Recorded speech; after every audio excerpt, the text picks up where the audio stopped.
Today marks 15 years since Sri Lanka's brutal civil war ended. The scars of this conflict still shape the nation. The parallels between the violence in Gaza and Sri Lanka's Vani region are striking, showing a global failure to address mass atrocities.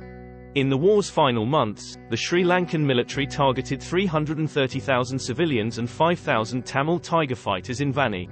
They bombed food centers, hospitals, and shelters, ignoring international humanitarian laws.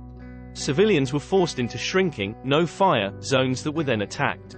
Daily civilian deaths sometimes exceeded 1,000.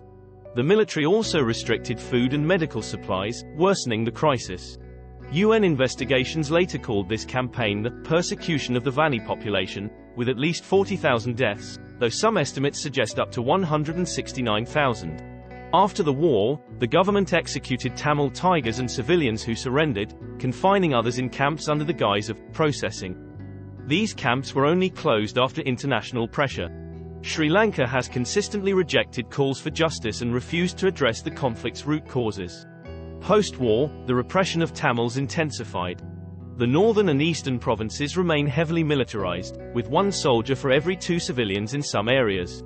The military is involved in converting Tamil lands and places of worship into Sinhala ones.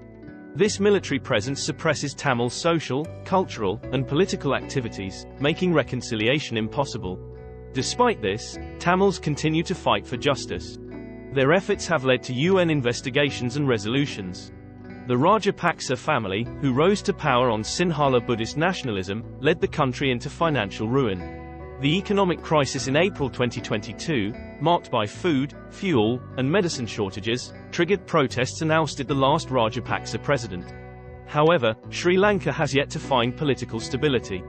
The militarization used against Tamils is now being deployed against other communities, including Muslims and Christians, who face violence from Buddhist monks and the security state. The impunity of Sri Lanka's security forces now threatens all communities.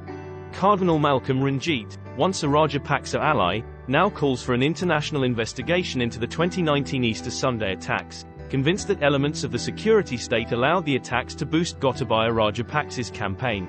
Sri Lanka's unaddressed war crimes extend beyond the Vani's killing fields.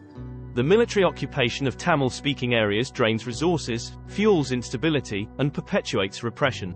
Remembering and addressing these atrocities is crucial for Sri Lanka's future and for upholding international humanitarian law and securing lasting peace and security worldwide.